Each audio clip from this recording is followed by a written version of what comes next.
Vamos para frente aqui, vai. Vocês também, hein? Vamos lá. Marcos, não esquece que está sendo Tá gravado. bom.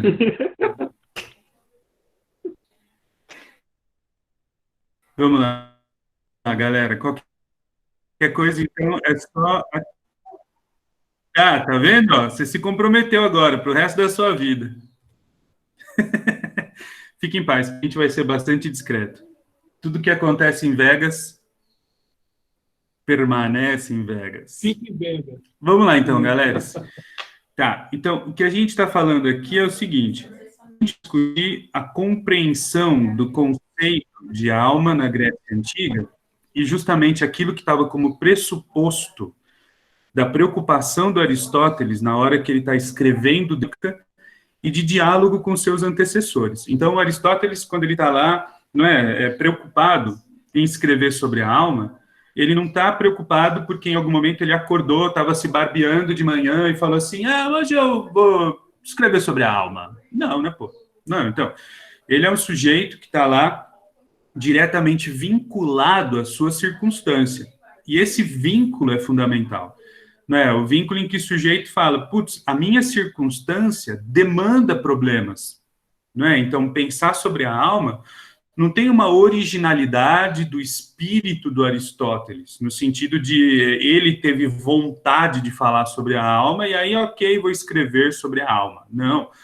Ou, de repente, por conta, né, do mercado publicitário, ou do mercado editorial. Né? Ah, não, está vendendo, né, falar sobre a alma, então eu vou escrever sobre a alma aqui porque eu vou fazer um dinheiro para poder, né, construir umas salas aqui no liceu. Não, não é? Então, o vínculo que esse sujeito Aristóteles tem com o seu tempo é um vínculo que está diretamente relacionado com os seus predecessores, com os sujeitos que o antecipou e que instalaram uma preocupação acerca de compreensão da natureza e do ser humano, e o Aristóteles respeita essa história que o antecede e acolhe essa história que o antecede, não em perspectiva de quem respeita no sentido de que não posso fazer uma crítica a isso, mas o respeito que ele estabelece com a sua história, com os que o precederam, é um respeito, na verdade, maior com a verdade do que com os que o antecederam. Então, o problema é mais importante do que os autores. Logo, os autores que o precederam apresentaram para ele a possibilidade de pensar sobre o que é isso, a alma. E quando ele pensa sobre a alma, no respeito aos seus antecessores, é instalar-se numa condição de diálogo com eles, porque o objetivo central é compreender o fenômeno e dizer algo verdadeiro, ou pelo menos verossímil, acerca dele. Né? Acerca desse fenômeno que está querendo ser compreendido. E aí, então, a gente começou uma conversa aqui para dizer, ok, então, se não é um tema da originalidade do Aristóteles, e nem muito menos do mercado editorial, da onde vem esse tema? Como esse tema se instala como um problema a ser resolvido na Grécia Antiga?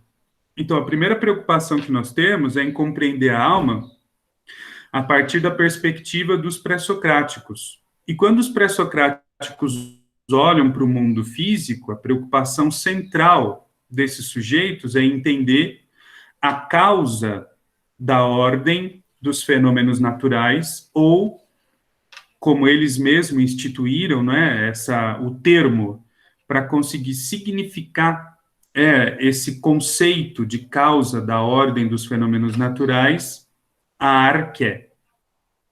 A palavra arqué é uma palavra bacana, inclusive porque ela tem a ver com princípio. E quando a gente pensa princípio, a gente pensa no primeiro elemento a partir do qual uma ordem de outros elementos foram se constituindo. Então, a palavra arqué, por exemplo, ela compõe a palavra arqueologia. E aí, então, a gente vai tentar entender qual é o princípio de uma determinada civilização. Arqueologia. Eu vou escavar para tentar encontrar qual é o primeiro elemento a partir do qual outros elementos foram se constituindo. Então, a preocupação acerca da arqué é exatamente isso. Os filósofos pré-socráticos conseguiam olhar o mundo que estava na frente deles, o mundo físico, physis, vem do grego phainen, manifestação. Então, esse phainen, esse mundo que se manifestava na frente deles, se manifestava numa perspectiva de dar a eles a impressão de que, primeiro, esse mundo está mudando o tempo todo. Esse mundo físico. Ele se constitui a partir do signo do devir. Então, eu vejo que tudo está mudando o tempo todo.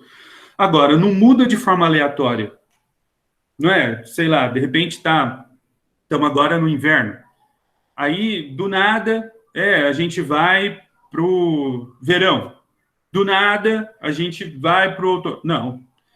É uma sequência previsível, tanto de ordem de sucessão de estações do ano, quanto de tempo de duração de cada estação.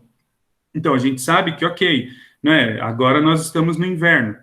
E o inverno, ele vai durar até setembro, aproximadamente ali, não é, a primeira quinzena de setembro. Terminou a primeira quinzena de setembro, a gente já começa a perceber a mudança da estação. E aí, né, a próxima estação, a que se sucede, a primavera, né, também vai demorar até aproximadamente ali, né, dezembro. E aí a gente começa a perceber que o tempo de duração de cada estação e a ordem de sucessão das estações é previsível e é regular. Então, existe uma ordem. Essa ordem é o que anima a natureza. É o que anima. E aí você pensa, tá, mas qual é a causa da ordem? Então, qual é o princípio que mantém a ordem de sucessão e a manutenção de tempo de cada fenômeno natural? O sujeito olha para a Lua e ele percebe a mesma coisa, pô.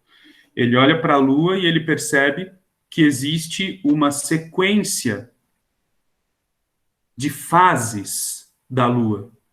Ao ponto, por exemplo, dele conseguir usar as fases da Lua como referência para marcar o tempo. Quantas luas demora para eu chegar até sua casa? Então, olha só, a ideia central é tentar encontrar a alma do mundo físico. O que é isso que funciona como causa da sucessão regular dos fenômenos físicos? Por isso que os fenômenos físicos não se apresentam na perspectiva de caos, de desordem, mas de cosmos, ou seja, de ordem. E aí, então, vocês conhecem muito melhor do que eu, né? Da mesma forma que, em algum momento, Heráclito se propunha a entender o mundo, ou seja, os fenômenos físicos, numa condição de devir, e a partir da ordem dos contrários, ele também entendia que a alma que anima o corpo também está diretamente ligada ao devir do corpo físico. Então, se há algo que anima esse corpo físico, ela está na mesma condição do corpo físico. E isso vai ser muito importante a gente considerar quando a gente for olhar o De Anima do Aristóteles. Inclusive, eu gostaria muito que, em algum momento, um de vocês se preocupasse em estudar Aristóteles sob a perspectiva do Heráclito, porque me parece que tem muito da proposta de análise do mundo físico do Heráclito no Aristóteles. Inclusive, o próprio Aristóteles, na metafísica, quando está pensando sobre a mudança constante do mundo físico, ele se refere a Heráclito. E ele concorda com Heráclito. Concorda ao ponto de dizer, sim, Heráclito, é verdade que o mundo físico está em constante mudança, mas aí ele anuncia, o Aristóteles, que existe algo que não muda na mudança constante do mundo físico. E esse algo que não muda na mudança constante do mundo físico, ele chama de substância, coisa que ele afirma que o Heráclito não conseguiu dar conta. Agora, pensem comigo aqui. Se a gente está dizendo que o corpo humano, ele não é outra coisa senão parte constituinte do mundo físico. Porque pensem vocês, por favor, que se eu olhasse agora para qualquer um de vocês, o Ítalo, por exemplo, eu olho agora para o Ítalo e vejo esse homem zarrão, enorme, bonito, bem constituído, formoso, que está aí, não é? Agora participando. Exatamente. Exatamente, nessa condição aí. Esse homem de corpo carioca, menino do Rio. Agora, meus amores, pensem comigo aqui. Vou ficar me sentindo agora. Pode se sentir, não tem problema. Exatamente essa a minha intenção. Menino do Rio.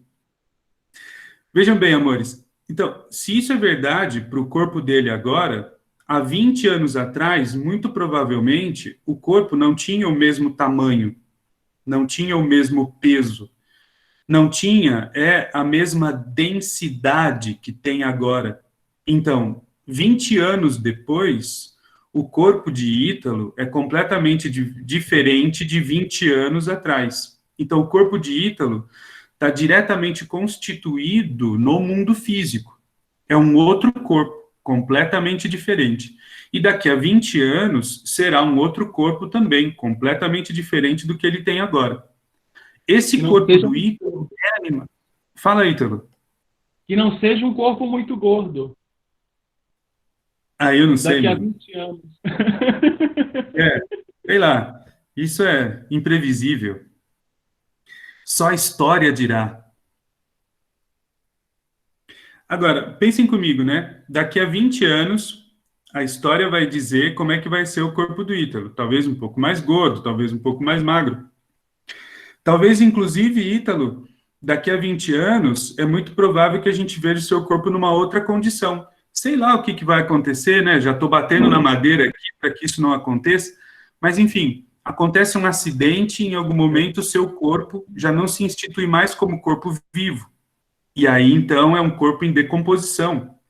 Tomara que não, né? Tomara que aí você tenha 20 e tantos anos aí pela frente. Mas enfim, né? Já bati na madeira aqui, ó, para isso não acontecer. Mas veja, né? Então. Mas, Marco, até sim, assim querido. no dia a dia, assim, o nosso corpo já vai mudando e a gente percebe a mudança dele. Sei lá, quando a gente corta a unha, sei lá, quando arranha em algum lugar, fica uma cicatriz, já vai sofrendo essas mutações, né? Exatamente. Exatamente. Por isso, inclusive, aquele fragmento do Heráclito, fragmento conhecido, pô, vocês devem ter estudado, que ele fala que é impossível que o mesmo corpo se banhe 2 vezes no mesmo rio. Porque ao sair do rio uma vez, já é um outro corpo e já são outras águas. E ao entrar no rio novamente, já é um outro corpo e já são outras águas, não é? Então, pensem vocês que tanto aquilo que anima o mundo físico na condição de alma do mundo físico, quanto aquilo que anima o corpo, que não é outra coisa senão um fenômeno físico, para o Heráclito, estão diretamente na mesma condição. Ou seja, a alma, aquilo que anima o corpo físico, tem uma identidade perecível com o corpo físico. Então, Heráclito não consegue perceber nada que permanece para além da mudança, senão a mudança mesma. Então, para ele é inconcebível que se pense uma substância, algo que se mantenha na condição metafísica que seja, ou seja, para além do mundo físico e para além das vicissitudes do mundo físico, ou seja, corruptibilidade, fugacidade, enfim, tudo aquilo que, transitoriedade, tudo aquilo que de repente é qualidade própria do mundo físico, não deveria ser próprio da sua constituição. O mundo físico é constituído pelo mundo físico, pô. E aí, então, a qualidade do mundo físico está diretamente ligado àquilo que é próprio do mundo físico. Então, se há algo que anima o corpo, diferente daquilo que anima ao corpo de um animal e ao corpo de uma planta, deve ser instituído da mesma condição e com a mesma qualidade daquilo que compõe o mundo físico. Percebe? Diferente, por exemplo, daquilo que pensavam autores pré-socráticos ainda, como Parmênides e Pitágoras, que tendiam a conceber o mundo físico numa outra perspectiva, ainda que percebessem com os sentidos aquilo que é próprio do mundo físico ou aquilo que o mundo físico apresenta aos sentidos, como dado objetivo que irrita os sentidos, ou seja, provoca afecção. Essa palavra vai ser muito importante durante nossa disciplina de filosofia da mente. Afecção. Como um dado objetivo, afeta os sentidos e provoca a constituição de um conjunto de informações que colabora no processo de compreensão desse dado objetivo. Então, por exemplo, eu tenho aqui um copo, e esse copo, ele afeta o tato, me permitindo perceber um tipo de superfície, se é lisa ou rugosa, um tipo de temperatura, se é frio ou se é quente, afeta o olfato, se é cheiroso, se tem cheiro sei lá, se fosse uma cachaçinha aqui, eu já ia, né, perceber, mas isso aqui é água, é só água, então é inodora, não é? Então, perceba, quando os dados objetivos afetam os sentidos, promovem a impressão de devir, de mutabilidade.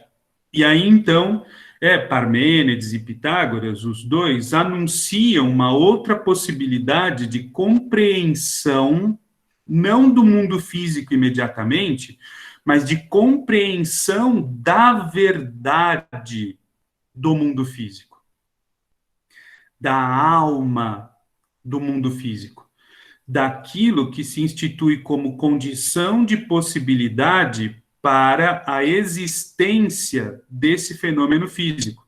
Ou seja, para o Pitágoras é número, para o Parmênides é o to-on, ou o que depois o Platão vai chamar de ser, enfim, quem ligou o microfone aí? Alguém quer dizer uma coisa? Professor, é o Lucas. Lucas Mendes. Manda, Lucas.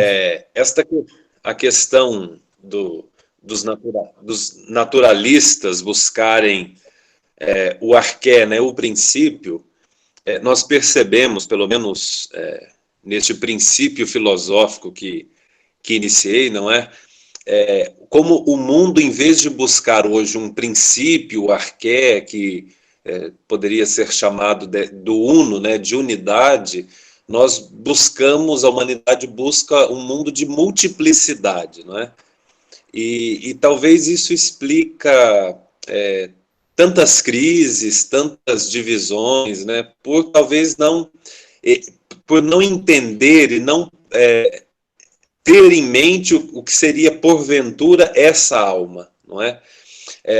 No primeiro semestre, Padre Ézio deu um exemplo que eu gostei muito.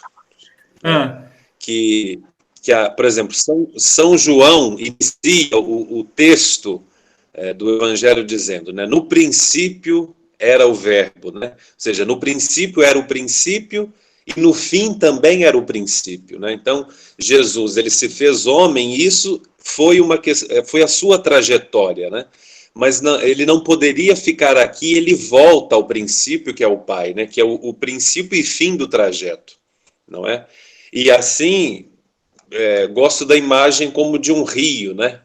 Que a nascente é a fonte, é o princípio. que, não sei se assim posso chamá-lo, que é a sua alma, não é? E esse trajeto que ele faz, esse abrir caminhos, que é abrir o seu leito, é a busca do conhecimento de todos nós, né? Então, logo, o princípio da unidade deve continuar a multiplicidade, porque nós vemos, se a fonte de um rio seca, tudo se acaba, tudo morre, não é? Então, talvez essa crise, essas divisões na sociedade, em todos os âmbitos, seja político, social, até religioso, seja pelo não entendimento e não a busca deste princípio, deste conhecimento da alma, né? Talvez nós, de uma maneira tão poética, não sei, mas talvez nós nos perdemos da própria alma, né? Daquilo que nós somos realmente. Talvez explica tantas situações adversas que vivemos. Não sei se me fiz entender. Não, perfeito. Exatamente, Lucas. Depois da passagem da Idade Moderna para essa idade para esse período que a gente vive agora, né, que tem um monte de denominação, né? Uma delas, por exemplo, é pós-moderna, outra é hipermoderna, o outro é modernidade líquida. Então, esse período que a gente vive é um período de multiplicidade e da ausência de um fundamento, né? Então, se não tem fundamento, um fundamento único, né? Cada um instala o próprio fundamento. E como o fundamento é instalado numa perspectiva subjetiva, então esse fundamento ele muda conforme o sujeito muda, né?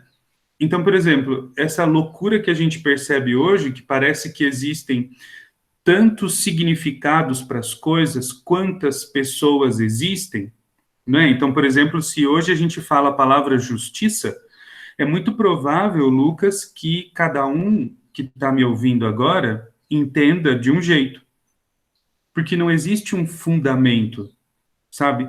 Uma definição a partir da qual você consegue entender do que eu estou falando quando eu estou falando de justiça, né? Então, a perda do fundamento, de um fundamento único, ela acaba promovendo uma multiplicidade subjetiva de fundamentos. E esse é o tempo que a gente vive, né? E aí a luta do Ézio, e é uma luta que eu respeito muito, viu, Lucas? Muito mesmo. É a volta para o ser. Né? Esse cara, eu estou dizendo sempre, né? Sempre que eu encontro, eu brinco com ele, dizendo que ele é o profeta do ser, né? Porque enquanto todo mundo está falando sobre multiplicidade, né, sobre tantas condições de possibilidade de compreender um fenômeno e tal, ele está o tempo todo voltando para lá, cara. Não, o ser é fundamental. Se a gente esquece da metafísica, a gente vai perder o mundo, não é? E a gente vai se perder no mundo. Então, eu concordo com você, Lucas. Concordo, sim. E, de repente, seria um trabalho muito bacana, viu? Muito bacana para você ir pensando, inclusive, no seu TCC, de começar a pensar um pouco sobre o que hoje se pensa acerca da metafísica. Já pensou se o tema do seu TCC fosse: é possível a volta da metafísica? Sabe? Não é? Como, por exemplo, o encontro do fundamento, e um fundamento que, de alguma forma, colabore para que as pessoas compreendam a si mesmo e ao mundo, né? Então, ia ser muito bacana, Lucas. Eu vou ficar muito feliz, e tenho certeza que o Ézio também vai ficar muito feliz se você se propuser a pesquisar isso, cara. Vai ser muito legal. Depois, bem rapidinho, tem um livro do Freitinos que se chama A Fonte. Conhece Freitinos? Um carmelita holandês que dá aula na Paulo VI? Frei Catharinus van Balen. Eu estava dando aula com Freitinos do curso de Heidegger. Então, tá vendo, ó? Ele é outro cara. Ele é outro cara que o tempo todo está dizendo que a gente tem que voltar para o fundamento. Então, tem um livro dele que chama A Fonte. Nós temos esse livro lá na Paulo VI. Pena que a gente não tem uma versão em PDF dele, porque senão eu já te passava. Mas em havendo a possibilidade de você dar um pulinho lá na Paulo VI, ou de entrar em contato com ele, sei lá, né, e pegar esse livro para já ir dando uma fuçada, eu recomendo como sendo uma coisa muito legal, viu? Como que seria o tema mesmo? O senhor pode repetir? Assim, é possível um retorno à metafísica? Ah, sim, é.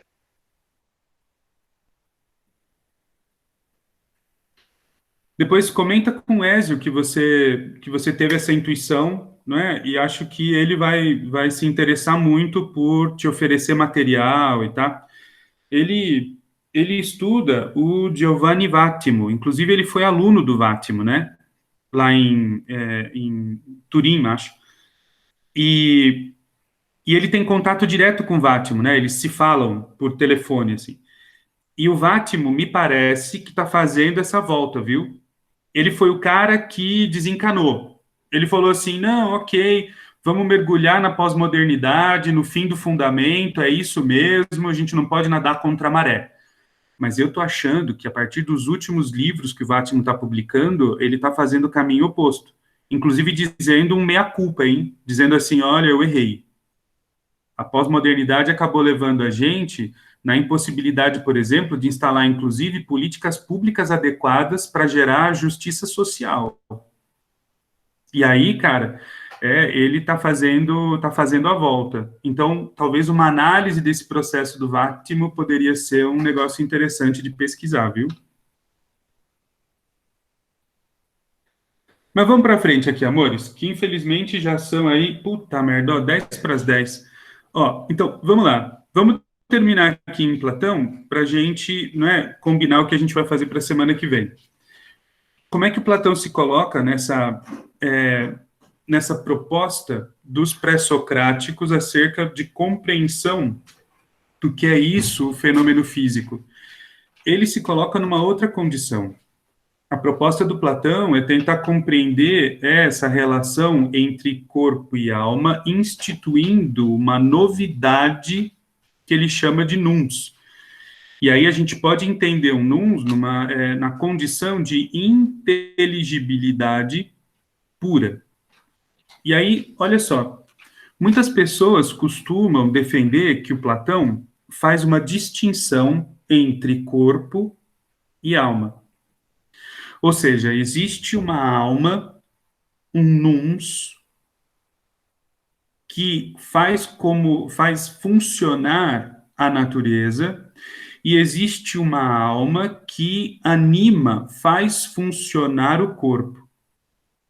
A alma que faz funcionar a natureza não é natureza, e a alma que faz funcionar o corpo não é o corpo. Funciona como princípio. Funciona como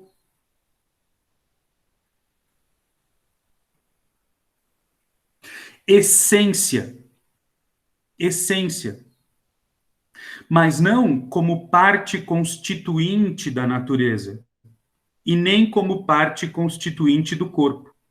E aí, então, muitos autores acreditam que existe uma fronteira que separa o corpo da alma.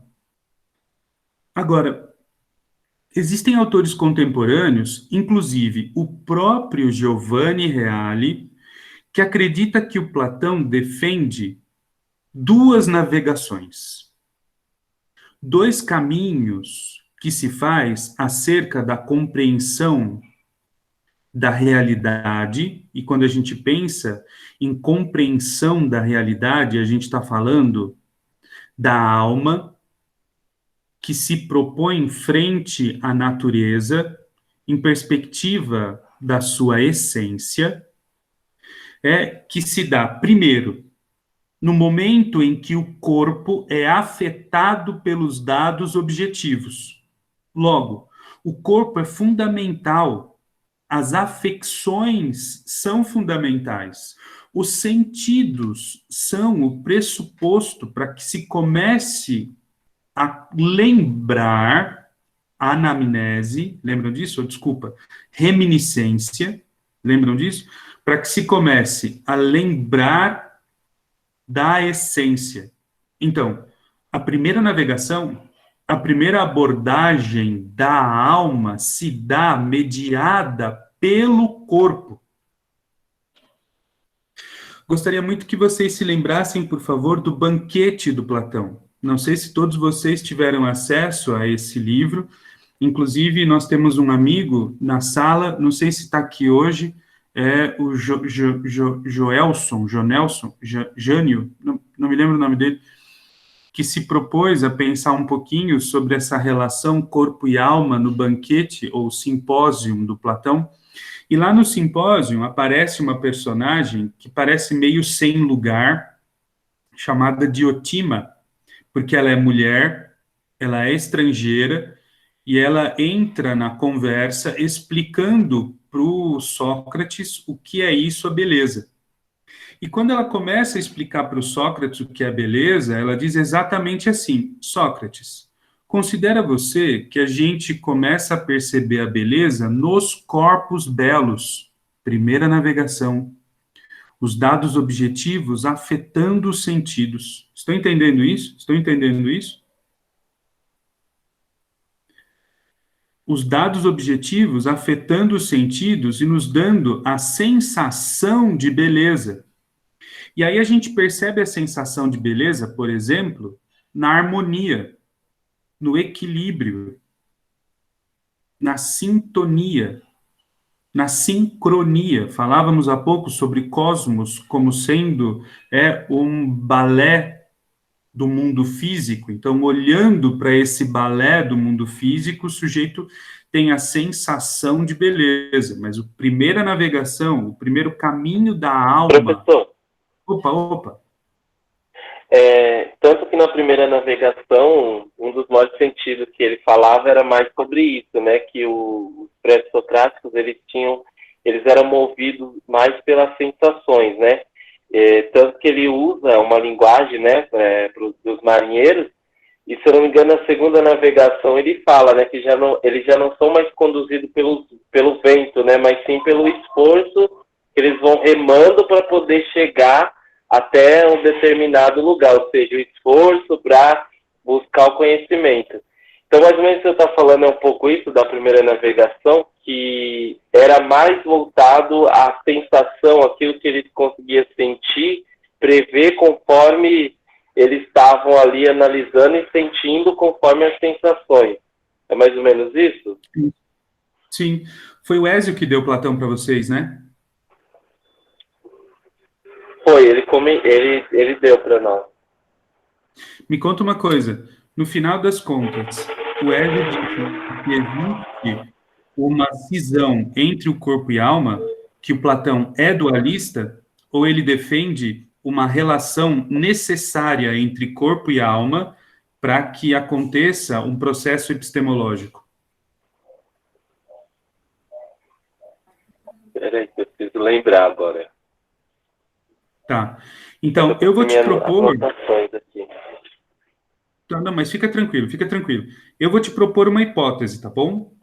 Aí depois, vocês vão ponderar com calma essa hipótese, e vão me dizer o que vocês acham acerca dela, assim. Porque, vejam vocês, a minha hipótese é a seguinte: se muita gente defende que Platão é dualista, no sentido de que ele separa corpo e alma, de uma forma, inclusive, é impossível de perceber que há um vínculo necessário entre corpo e alma no processo epistemológico, eu defendo uma outra perspectiva, e uma perspectiva, inclusive, que é sustentada por pesquisadores contemporâneos, inclusive por autores que pensam o Aristóteles e o Platão aqui no Brasil, professor Lucas Angione, ali da Unicamp, professor Marcos Engano, da Universidade de São Paulo,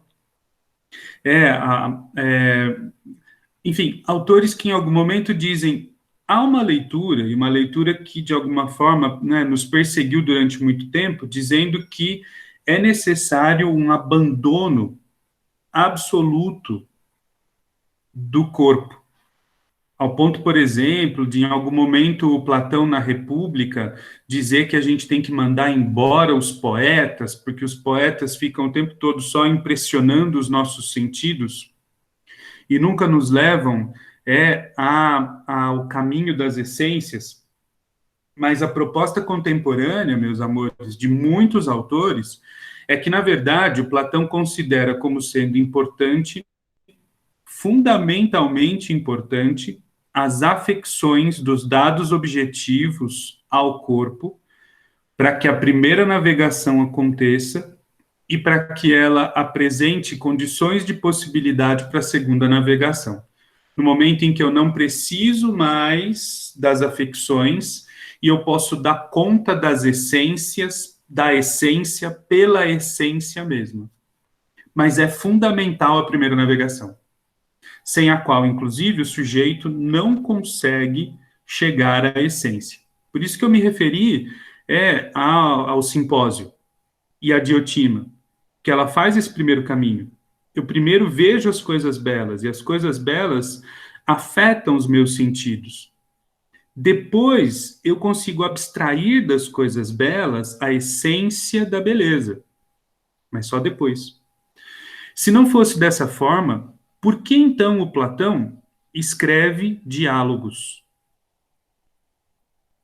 Ele poderia escrever de uma outra forma, mas ele escreve diálogos.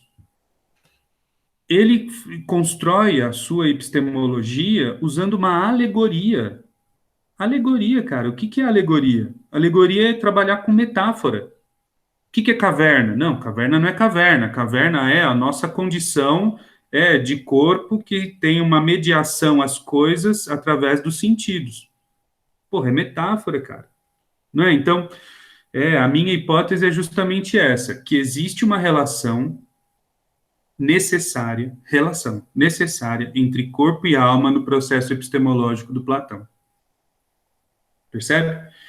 Então, defender que o Platão é um cara dualista, assim, sabe, sem argumentar sobre isso, eu acho muito, como se diz, muito apressado.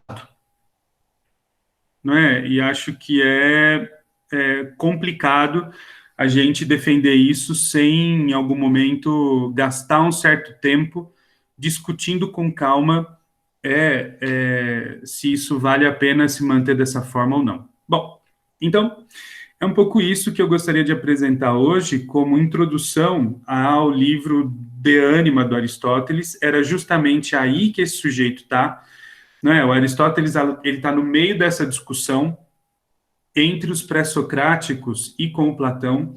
São dois livros que o Platão tenta dar conta enquanto ele está discutindo a alma. O primeiro é o Timeu, inclusive é um livro que ele discute diretamente com os pré-socráticos, tem toda uma perspectiva ali de cosmologia com os pré-socráticos, né? Então, quem tiver aí um tempinho, né, e quem conseguiu se organizar bem para ficar lendo coisas, né, que vão para além, de repente, da bibliografia que os professores estão oferecendo, vale a pena dar uma olhada no Timeu.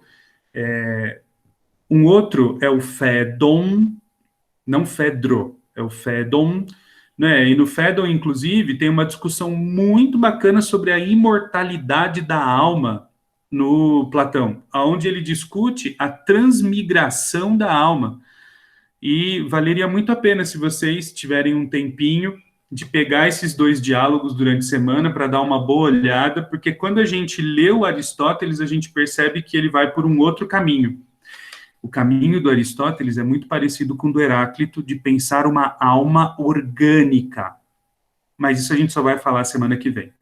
Gostaria de sugerir a vocês, meus queridos, que vocês, por favor, dessem uma olhadinha durante essa semana no livro 3 do De Anima. No livro 3. Porque no livro 3, o Aristóteles fala sobre os movimentos da alma inteligível. Então, ele discute a memória, discute ficção, coisas que até agora nenhum autor fez. Ou pelo menos esses autores que a gente tem conhecimento até agora, né? Então, é uma originalidade do Aristóteles discutir aqueles movimentos que são próprios da alma intelectiva. Então, vou pedir a vocês, por favor, deem uma boa olhada. Opa. Oi, Ítalo. Essa parte aqui?